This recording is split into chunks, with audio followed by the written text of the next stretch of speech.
you to another edition of Bridging Heaven and Earth.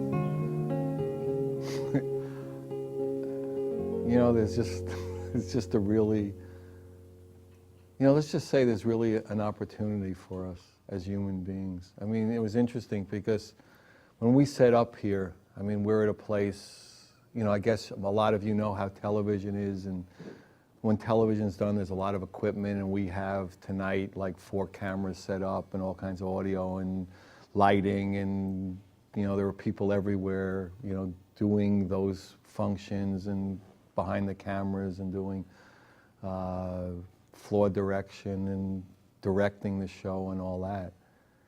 And so when we do that and we try to set up all this equipment in the studio that isn't set up all the time, what we do is try to do 2 shows in one day. So this is the second show we've done today. And on the first show I wore this, you know, really white, Indian, beautiful, embroidered kind of garment, and now I'm in this, you know, black cowboy shirt. And people could look at it and say, who is that person? I mean, is he the white, holy man in that sense? Is he the cowboy? And, you know, a lot of times we look at each other like that. We look at those external formats, those colors, those religions, those sexual preferences, those heights, those weights, those ages, all those things. And it really, on some level, is no different than the white shirt and the black shirt I've worn on the 2 shows today. And so how do we miss that depth, miss a depth of all of us as human beings, and see the surface, see the color of the skin, see the way we approach God, and have holy wars, and have ethnic cleansings, and have the horrors we have in the name of the black shirt versus the white shirt? How do we not recognize the depth of what we are, the love of what we are, the truth of what we are, that there is one God and one love, that there is, as it said on the opening, as people have watched the show before, what this show is dedicated to the oneness, to that experience, to that realization of that one vibration that is everything, and that people throughout history have called it God. So how do we dive in? How do we get in? How do we recognize? And all the bases of all the religions, when you get to the base of the religion, when you get to the person, whoever that person was, who experienced that oneness and said, please, please, you can have that experience. Please come with me. Please let me let you know that that experience is real. Let me let you know the tools I use. Let me know the ways I used. And we confuse those ways with the experience at the root. And now is the time for us not to identify with the shirts of our lives, the shirts of our other, you know, the other extraordinary beings on this planet. Now is the time for us to experience the heart, to open the heart, to heal the heart. And at that heart level, at that healing heart level, we are all the same love. And over again, you know, Bridging Show is about that, about to experience that, to realize that, to come in touch with that, and to come in touch with that enough that that is our experience, that our experience is more, I am the oneness, rather than I'm a black shirt, a white shirt, a black, a white, a Jew, a Christian, you know, the whole litany of separations. And tonight's guest, again and again, Bridging's guests, in one way or another, through one medium or another, is dedicated to that experience, that realization, the sharing of that experience. And when our guest tonight, Freebo, is just a long-standing, award-winning, world-renowned musician. I mean, he's played with some of the greatest bands in our time. I mean, he's played with Crosby, Stills and Nash, and Neil Young, and Bonnie Raitt, and John Mayall, and he's been tremendous, you know, on tremendous numbers of TV appearances. And then somewhere along the line, although that, not that that was good or bad, but there's something in him said, how can I reach into that inspiration? How can I reach into that depth and share that? And then his music changed. He became, instead of playing bass behind all these bands, he became, literally an award-winning inspirational singer-songwriter. And then he started putting out CDs that had that root, that message, that experience as its heart, to heal the heart of this planet. I mean, he's done 3 CDs, The End of the Beginning, Dog People, and his new one is Before the Separation. And we want to get home is Before the Separation.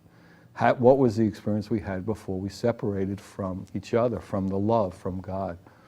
And there is an experience that we can have of that. And we have 2 beautiful videos of Freebo playing music, some with kids and others, and he's going to play live on the set, which we usually don't do because of the logistics here, but tonight, just because it is going to work out that way, and you're going to be really in for a treat. And as we have been doing recently, we also have 2 extraordinary pieces of art as part of the International Art Project, where people from all over the world are sending in art pieces based on the theme Bridging Heaven and Earth. And they come in from all over. They're all mediums, all styles. You'll see they're different, but the energy behind them was all in that, get me to the root, let's experience the root, let's experience it together. Let's not identify with the shirts anymore. So we have a picture by Laurel Rosenberg. We have this incredible piece by Heidi Hall. 2 extraordinary, different types of pieces. So join me in a short meditation, then we'll have the first beautiful Freebo video, and then Freebo will be with us. So please join me.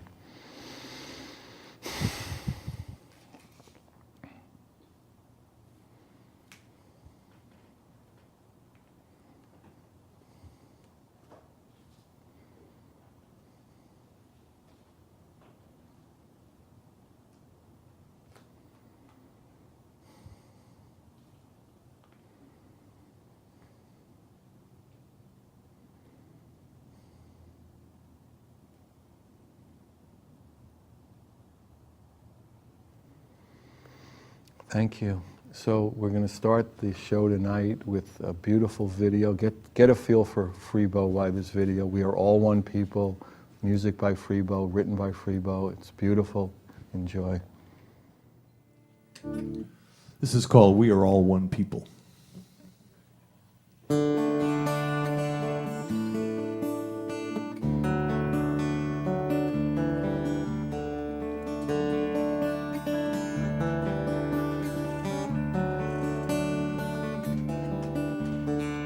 You and I are both the same. We are all one people.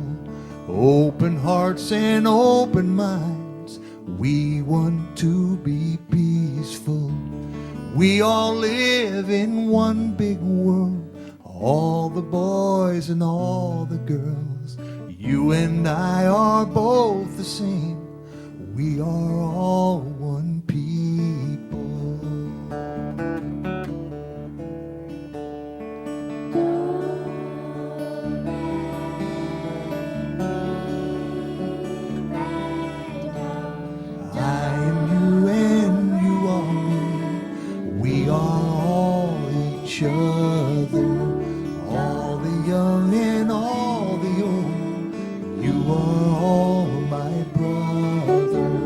We are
Wow, that was beautiful. That was just gorgeous. Thank you, guys. Hi everybody, welcome back. So that was a beautiful video. So the painting you're seeing between Freebo and I now is by a good new friend of Bridging, Laurel Rosenberg, A Look Into Love. You know, just it speaks for itself. I mean, actually I was watching, we do every season, we do an international art project show, and I talk about all the art, and there's an idiot talking about the art that you're looking at, but so just take a look at it, and it's really a magnificent piece, A Look Into Love. So welcome, Freebo, it's great having you here. Nice to be here, Alan. Good to be here with you. Yeah, it really is. So, I mean, the guitar and music has been in your life and part of your expression and manifestation. I mean, with the first guest was talking about like from two hours old, but I mean, when did you start knowing that that was a way that was going to be important for you? Well, I didn't even pick up the guitar until I was between junior and senior year of high school. To get the girls? No. Well, actually, yeah, I thought maybe I would. I didn't. That one at least, but I did learn how to play the guitar. My early musical experience was on piano. My mother, I had an older brother, and he took piano lessons. He started when I guess he was 6, so I started hearing it when I was 3, and the piano was always there. And kind of, you know, you listen to that stuff. My father played classical music. He didn't play it, but it was always playing around the house. So I think it helps develop your ear to, you know, for a good sense of pitch. With the keyboard, you hit a note, and it's the right notes. You don't have to learn how to do something. It's just there. And then I started taking lessons when I was probably 5 or 6. So I got the basics. And my father showed me a couple chords on the ukulele when I was, you know, 8 or 9. And that made it, when I met the counselor who showed me the guitar, I could relate. So once you learn the musical language and the relationship between the notes, it starts to make sense. And I guess I could say I was blessed with a good ear. But my ear was also developed. I think if somebody's around music, I think with Mozart, for instance, his being in the womb, being around his father, his classical musician, had something to do with his developing a good ear. So it was always around, and the interesting thing is I never had any intention of becoming a musician. I mean, my dream was to be a football player, really, and I played football and I enjoyed it. If I had to do it again, I wouldn't. But music was always there, it was always lurking. And one thing led to another, and I wound up with a roommate who played guitar in one of the colleges that I went to, and we started playing and jamming, and he said, hey, we've got a rock and roll band, and let's start one basically. I said, sure. I always played the bass notes, I always liked the bass. That was my favorite part of the music. Played tuba in the high school band, sang bass in the choir, in the a cappella choir. So that was the part of the harmony that I really related to. So I would just go to that on guitar when I'd play with somebody, and of course it was a natural for me. It was natural, hey, you be the bass player. Okay. So I'd learn how to play the bass. It's just the 4 bottom strings of the guitar, but an octave deeper. So it all just kind of happened. Before you knew it, I was in a rock and roll band, and we started making some noise. We did original material. We were in Philadelphia, and we got a record deal. What years? Because I was in Philly like from 63 to 67. Well, this was 66 to 71. Wow. Yeah, at University of Pennsylvania. That's where I went to school. I was at the Wharton School those years. A business guy. Yeah. Wow. I'm trained as a lawyer back in, you know, before I put these clothes on. Yeah, it's nice that we match. I like that by the black shirt. Ready. Completely unintentional. Right. So you were playing around. Actually, we did overlap for a year or two. That's Well, interesting. we wound up playing at the Electric Factory, which was the psychedelic dungeon, and we Right. wound up opening for groups like Janis Joplin, Big Brother and the Holding Company, Procol Harum, the Grateful Dead. And at one of the gigs, a young Bonnie Raitt was there as the guest, as a girlfriend of a fellow who wanted to manage us. She loved the band. We became friends, and went to her first gig a couple months later, literally her first gig, and saw her a year after that with her brother playing bass. And a year after that, she called me and said my band was breaking up, and she And asked, my brother can't play the bass. my really brother can't good. play bass as good as you. So anyway, she asked me if I would. And they haven't spoken since, so you know. Quit making up stories, Alan. Really? So anyway, I just kind of slid from the one band breaking up, Edison Electric Band breaking up, to playing with Bonnie, and so it was all just quite accidental, and it literally under the influence of psychedelics one night in the mid to late 60s, as I was undergoing a whole transformation and just seeing the world differently and looking at politics differently, and just really checking out my whole belief system and realizing that it shouldn't be a system at all, that it's in the moment. I made a decision that I like doing this, I'm good at this, it's natural for me. What do you want out of life? And it took me a long time to come to the conclusion I want to be happy. Oh Happy. my God! And I no, thought, it's freaky nowadays. well, but I thought, no, it's simple, and I went, right. that's too simple. I Right. went, then the more I thought about it, I went, but no, that's the answer. I want to be happy. So I thought, okay, what makes you happy? Doing what you enjoy doing. I enjoy doing this. I'm good at it. I've always been good at it. What do you need in life? Food, clothing, and shelter. Okay, t-shirt, jeans, I'm ready. decent food, an apartment. I can do this the rest of my life, have a chance of being happy, and even have a chance of, hitting the jackpot. You always have that chance, hit Right. record, And hit at that band. point, hitting the jackpot was like hit records and. Well, that would have been as a bass player in a band where the band makes Right. it, gets a record deal, and you go, that's what making Right. it would have been Right. for me. And so- that did happen, right? Well, in a sense, when playing with Bonnie took me to another level, got me on a national stage, and got me to meet a lot of the wonderful people that I wound up playing with on record, and it did take me to another level, and so it was very so. In short, it happened quite by accident. Like John Lennon says, life's what happens when you're busy making other plans. Right, So- exactly. And when did you decide that, being this bass player and being this, rock and roll player, that you wanted to be a singer-songwriter, you wanted to write songs that were meaningful to you, that were meaningful to children? When did that begin to happen? Well, that happened quite by accident, too. Amen. Because I really had I never thought of myself as a singer. I never thought I had a very good voice. I enjoyed singing harmonies, but that was with a bunch of other people or in a choir or behind somebody else. But I had a voice in my head that told me that my voice was not the kind of voice that should Even be out after by listening itself. to Bob Dylan, unusual voices. Well, yeah, but I had Bob Dylan did because Bob Dylan had developed his art, his solo, his concept, his writing. But his voice, you would say, is not the classic great voice, right? No, but it works with his songs. Works with his songs. I wasn't writing. You weren't ready to have your voice work with your songs at that I point. wasn't writing songs. Right, Yeah. so it couldn't work with I had, anything. right, yeah, I hadn't written any songs, and for somebody else's songs, I just assumed play bass. Right, So I right. had no desire to do it. Right. The desire came, I think, out of frustration.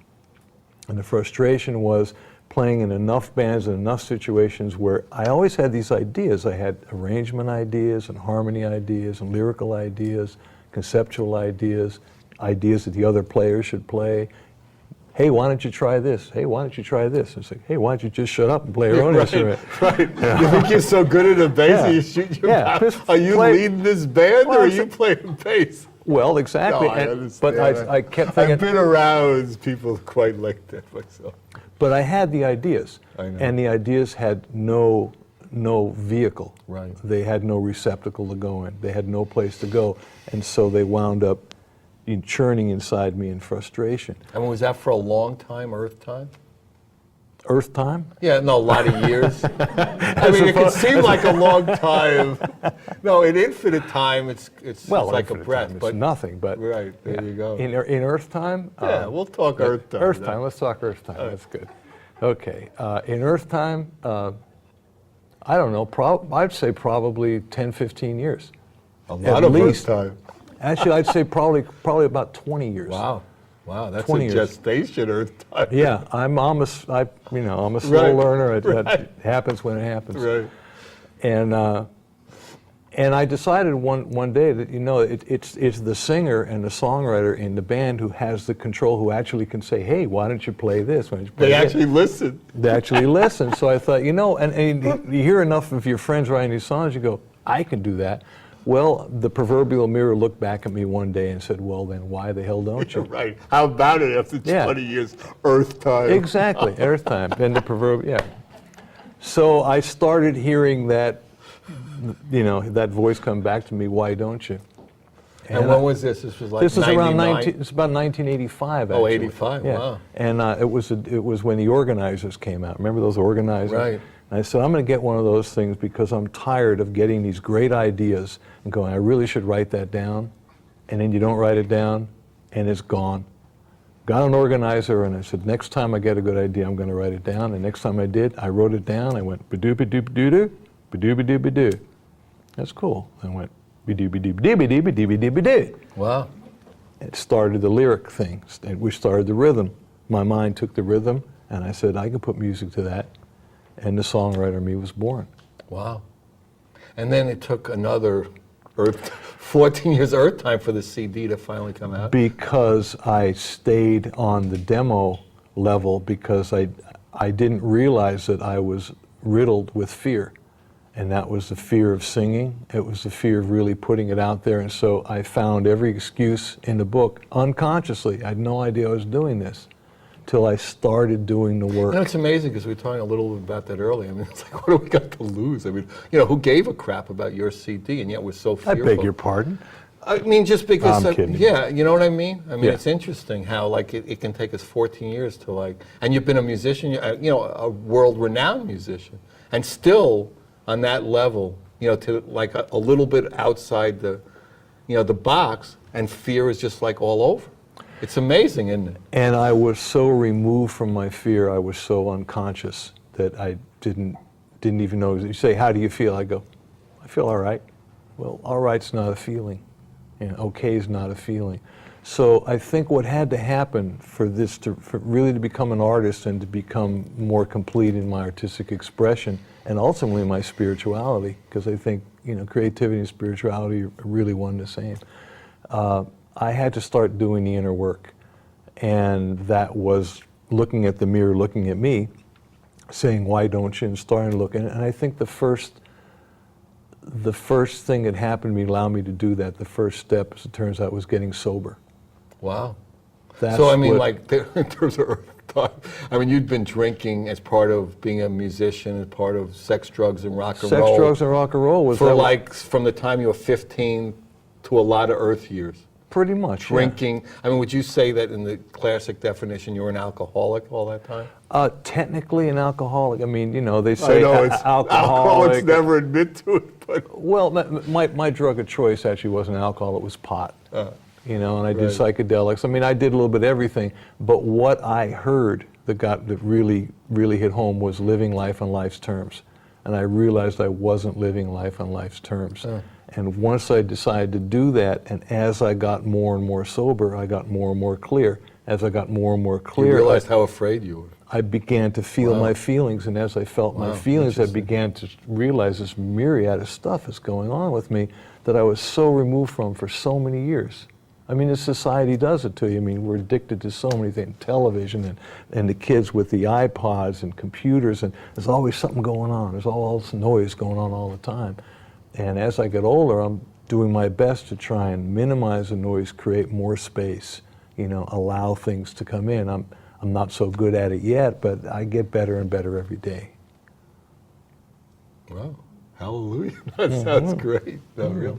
So this process, kept happening, and then more and more music was coming through you, and more availability of your gifts were able to come out and put the whole package together. Well, when I finally realized I had an epiphany one day that I was afraid to sing. And the next day I called up a friend and asked him about a voice teacher, vocal coach. And I went to him and I go, go, go, go, go, go, go, go, go, and that kind of stuff. And that really helped unlock something and started getting me to deal with the machine, with the mechanism, with the instrument, and learn how to use that. So the combination of the technical things and dealing with the fears and then just getting up and doing it and being nervous and dealing with the nerves and just gaining the experience and bit by bit, I think you walk through the fear and you have to get up and you have to walk. So I'd say in short that this whole journey has been about walking through the fear, and in retrospect, I'm grateful that the music has been in me is finally finding a vehicle to come out and be able to give it to the world, and I'm extremely grateful. But I think what it's done for me as a human being is equally as on a high level. It's really taken me to another level as a human being, I think, and it's the best journey I've ever been on. That's beautiful. Thank you. Yeah, maybe you'll sing some. Want me to play a song? Yeah, that would Okay. be great. Well, this is from the latest CD, and your show is about oneness and bridging heaven and earth, and this song actually is kind of, without giving the song away, about the perspective of looking at the earth from someplace else, and it's interesting how we see something from far away, and the more inside we see different stuff, and managed to get a line in this song that my father always used to say to me as a kid. Actually, he was a lawyer. I like to call him the last honest lawyer. But he always used to say, life is rarely, if ever, black and white. It's always lot of gray. Shades of gray. So Right, yeah. this song is called To the Light. Beautiful.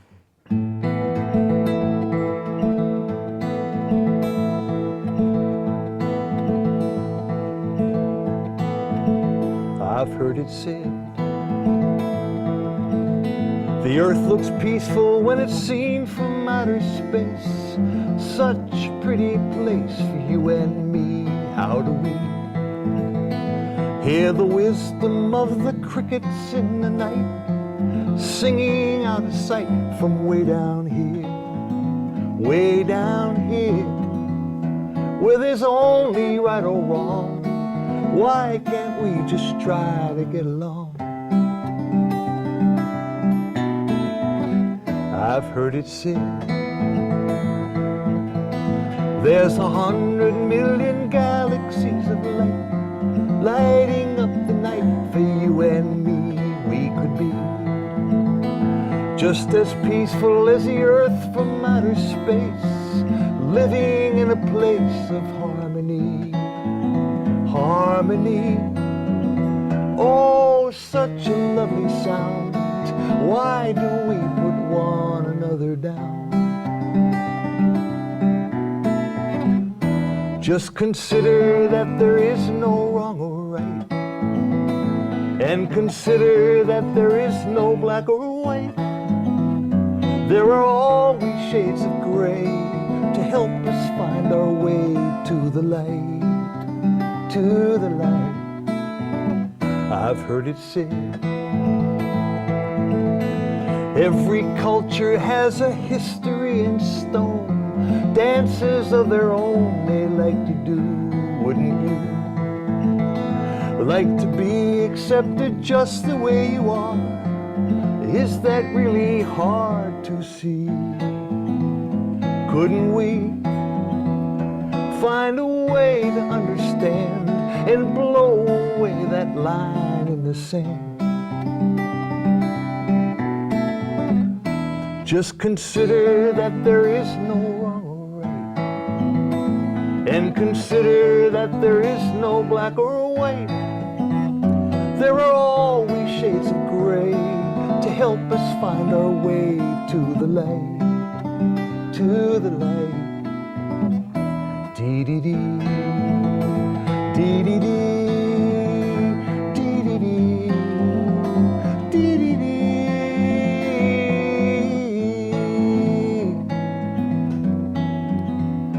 There are always shades of gray to help us find our way to the light, to the light, to the light, to the light.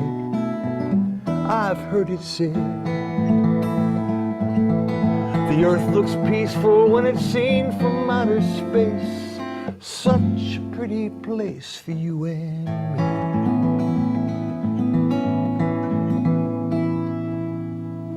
Wow. Beautiful. That's beautiful.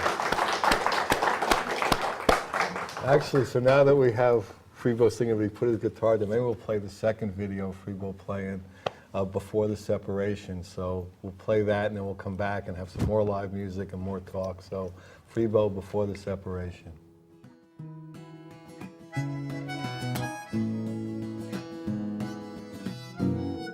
Let's do it one more time.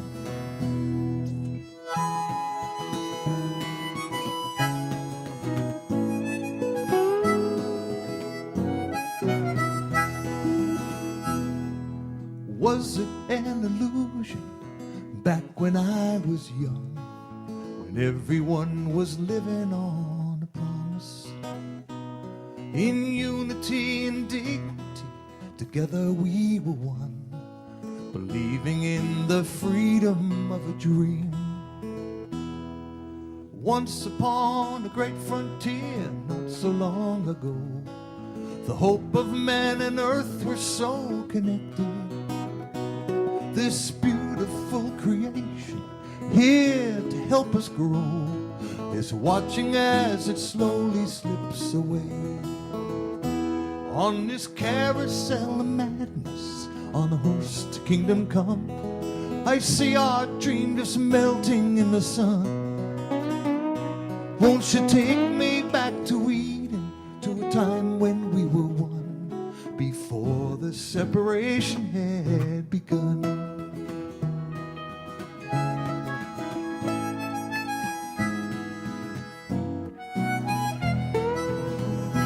For the ones who have the money and the many who have not, the great divide grows wider by the moment.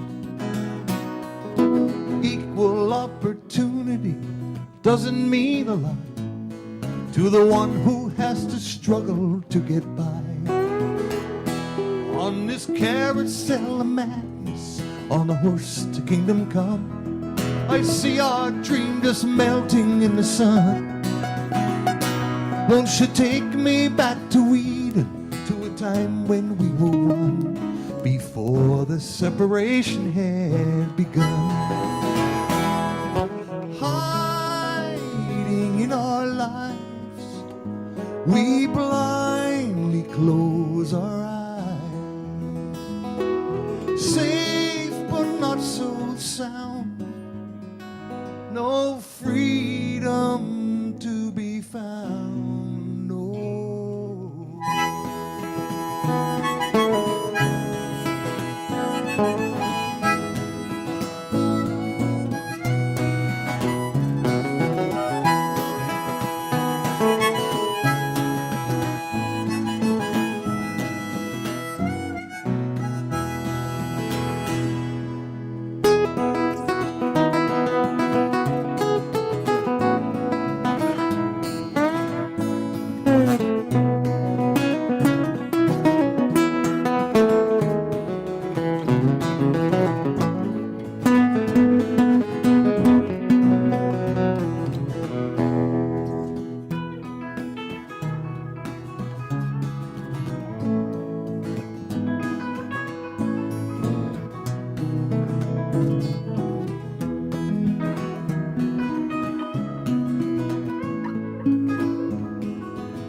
Heart and soul, show undying faith, fighting for a cause that I believe in. Tactical delusions lead me not astray, for the voices of the healing will survive. On this carousel of madness, on a horse to kingdom come, I see our dream just melting in the sun. Won't you take me back to Eden, to a time when we were one, before the separation had begun? Won't you take me back to Eden, to a time when we were one, before the separation had begun?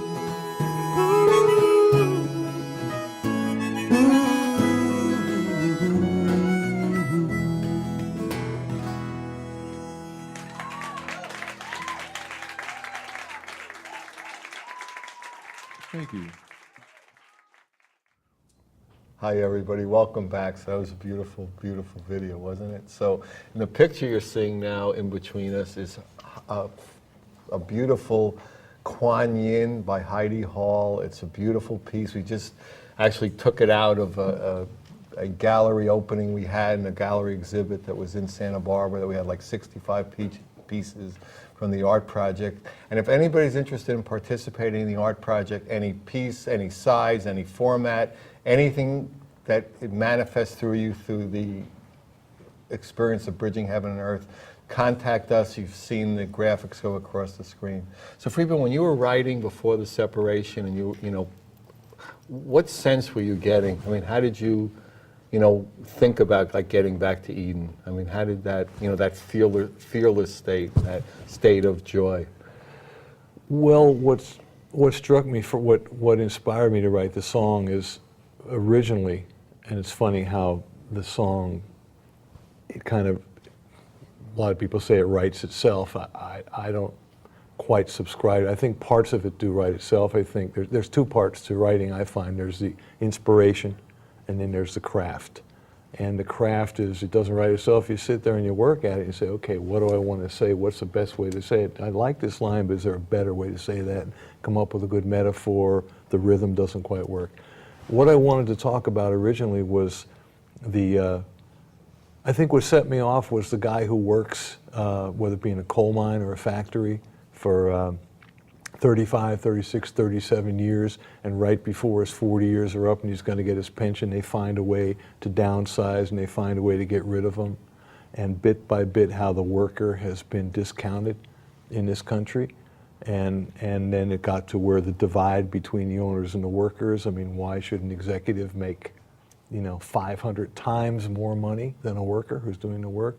And it just kind of led to that, and I decided I want to talk about the environment and talk about a whole bunch of other things, and then take me back to Eden, the Garden of Eden. I came up with that, and that's interesting. And I worked with a co-writer, a good friend, a fellow I respect a lot, a fellow named Robert Tepper, and we go back and forth with these things, and it developed, and I'm very proud of the song. I love the way it came out. And you do a lot of like different types of songs. Like you do a lot of like almost comical, playful songs. And you do a lot about, you have a dog, a beautiful dog. I've got a beautiful, who's out in the car, ran her just a little bit earlier, Harlow. And Harlow was our second golden retriever, and our first one was Garbo, who inspired the Dog People record. I did a dog song on my first CD on the end of the beginning. It's a simple thing. Let me tell you about my baby. She's all legs and hair. We spend our time together. We're really quite a pair. She's always in a good mood. She's just as happy as can be. She's my sweet little angel. She's my D.O.G. Just a fun little thing. A lot of people said, hey, you got to do more dog songs. I don't do anymore. Enough people say, fine, well, screw it. I'll do a whole CD of dog songs. Wow. So I did. Wow, and you're going to sing one for us. You want me to do that? Oh, wow, what a segue. Do the dog songs. That was so professional. There's a dog show and we're doing dog songs. Well, this is not one of those silly dog songs, but when I set about to write the CD, I wanted to do a combination of covers that I really liked, that were really cool. And I just wanted to write about the human-canine connection. I didn't want to do something about walking the dog, which is about some girl with her walking the dog, or you ain't nothing but a hound dog snooping around my door. I wanted to write about the connection.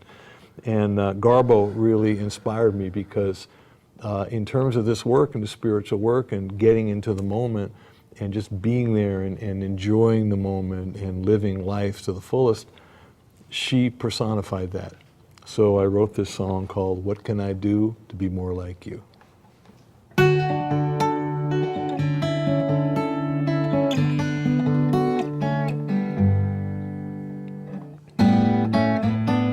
Soft and tender, tough as steel, here and now you know what's real. No one tells you how to feel. You lie there so peacefully, loving unconditionally. I wish I was less like me. What can I do to be more like you? When I get in my way, what would you say to get me through?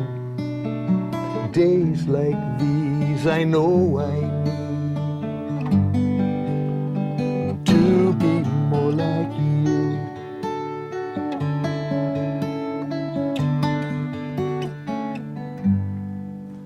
As I try to beat the clock, that voice inside my head won't stop.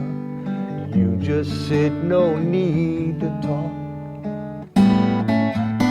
As the sun is going down, you just smile and I just frown. I'm so lost and you're so found. What can I do to be more like you? When I get in my way, what would you say to get me through? Days like these I know I need to be more like you. All the commotion, all the human misery in a world that's so confused. But your love and devotion, such a perfect mystery, guiding me to someday be more like you.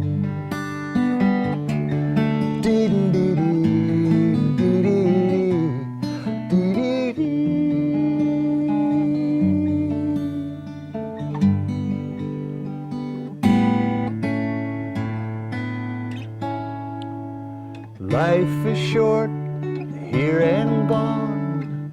Through the tears I'll carry on.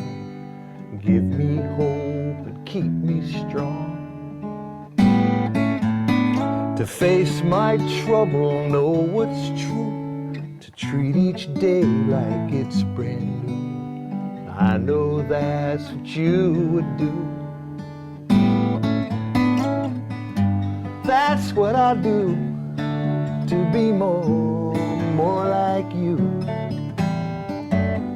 When I get in my way, that's what I'll say to get me through. Days like these, it's hard to be. Yes, days like these, I know I need to be more like you.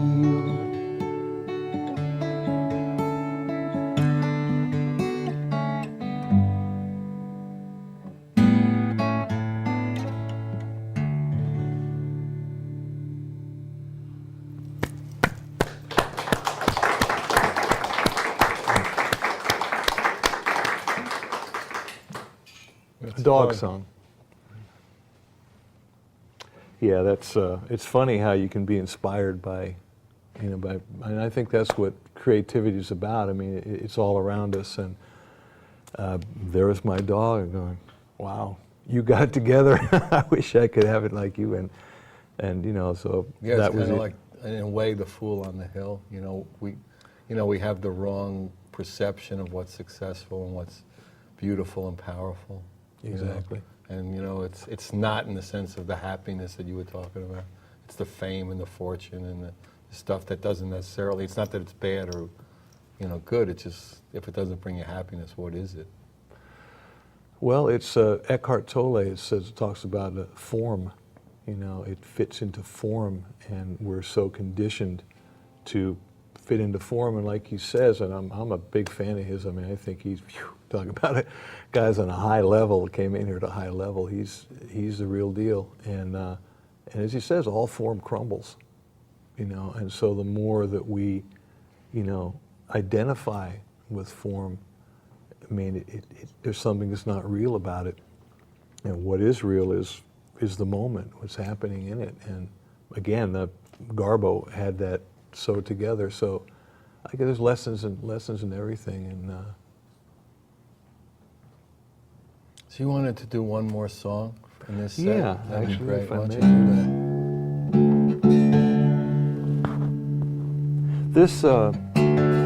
This is a song that's called You Don't Have to Live This Way. And I think this song probably best expresses my journey. And I think a lot of people's that it's about having that bad day and just seeing the problem in everybody else and in everything else, and pointing and through some miracle eventually seeing the three fingers pointing back at you. You mean like taking responsibility? Responsibility Oh would be my the operative God. word. Oh. Yeah, that, Not that. Stop already. Okay.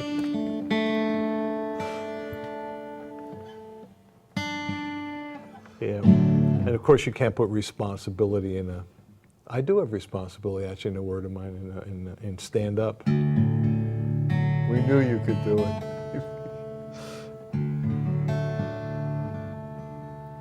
Okay.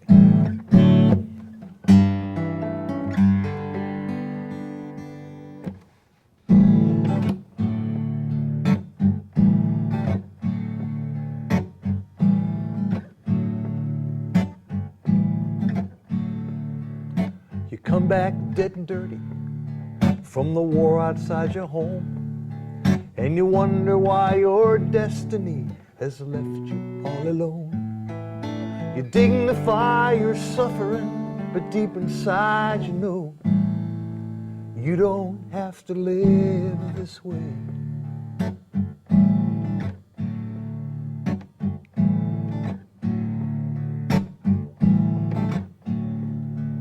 You come off tough and callous, like you don't give a damn, like you got some kind of blueprint for your castles in the sand. But everything you try to build keeps slipping through your hand. You don't have to live this way. You don't have to live this way. You don't have to hang on to all you've been through. You don't have to lay down and die like you do. If you want to move on, you can't hide. You might have to go way down and find it inside. You don't have to live this way. You don't have to live this way. No.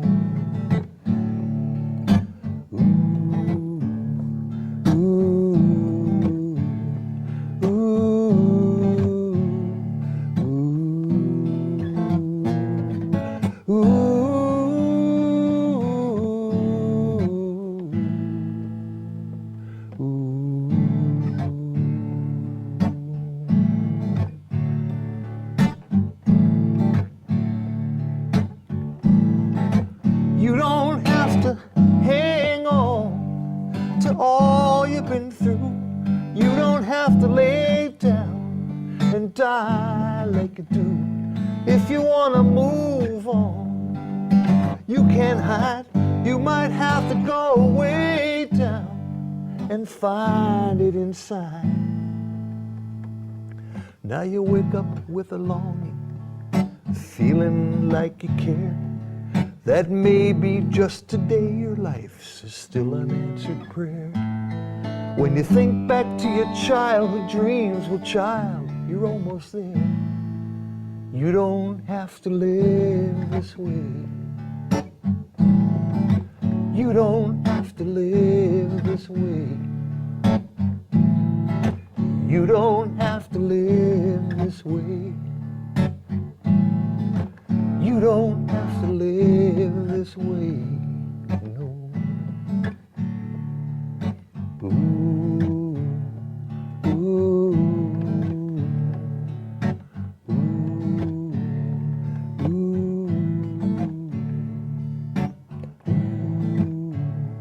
ooh, ooh.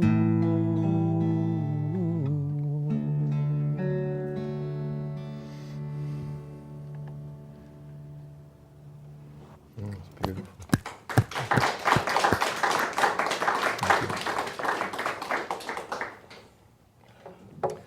somewhat autobiographical.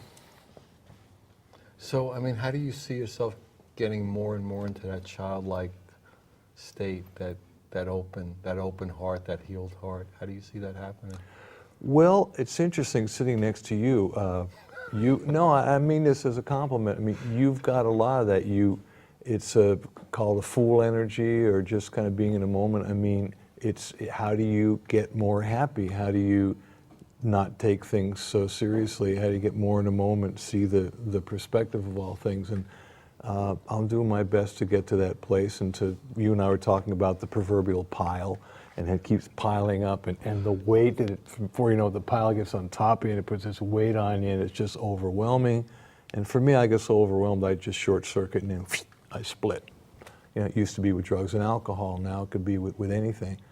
I find that I split less and less, and the more I'm in the moment, I can't split from I can split from the moment, but why? Because that's what I'm trying to get to. So really, that's what I'm trying to do, is just keep it simpler, create more space in my head, create more space in my life, find a balance. I think it's all about balance. Balance with a capital B, really important. And you know, and I have my own perspective, my own thoughts, my own God, my own view of relationships, and it works with a balance. I think oneness, for me, oneness. And my wife and I went to Australia and spent about 10 days with an Aboriginal family. It was a fascinating experience, and to be with them and experience just the vibe of that oneness, the oldest people on the planet, you know, and way past where we are on the spiritual level, a psychic level. I mean, they operate a very high level. And I came back where I really couldn't even kill a fly. I mean, if I get a moth that's eating my clothes, I'll trap them in a glass and gently take them outside to, you know, go feed on somebody else's clothes, but not mine. But I can't kill it anymore, because, as they say, he's just as important as I am. And the rock, it all works together. It all works together. And it's taken me a while. I think I always believed that, but I never really quite got it. And I feel like I'm starting to get it. So if I can be a soul, you know, in this continuum, to help with that and be part of it and do my part, and it starts with me, to do my part to make a difference, you know, and take care of my side of the street, but help you when you need some help, and again, find a balance to do that, you know, not to be a codependent, you know, because I love the metaphor of, you know, when you're on the airplane, if there's the plane gets in danger and the oxygen mask drops, put it over your own face before you put it over your kids. I think it's a great metaphor, because if I don't take care of me, how can I be there for you? So I used to think that was selfish. I've now come to the conclusion that it's not selfish. It's doing what I got to do to take care of business, and then I can maybe take care of business on a larger scale on the planet. And so whatever I can do with this time that I've been given, and I do consider it a gift, really just the gift, the number one gift, to time that I have on this planet. Who knows what was before? I don't know what's after. I mean, I think there's definitely some sort of continuing happening, but this is my time now, and it's almost over for this show, surprisingly enough. So went quick, didn't it? It's Goes by amazing. fast. So really, if you want any information on Freebo, his music, where he's playing, bridging the art project, please call me, Alan, 805-687-2053, 805-687-2053. I hope you had the experience I had. It was beautiful. It was beautiful to be with you again. We love you. Good night. God bless you. Thank you.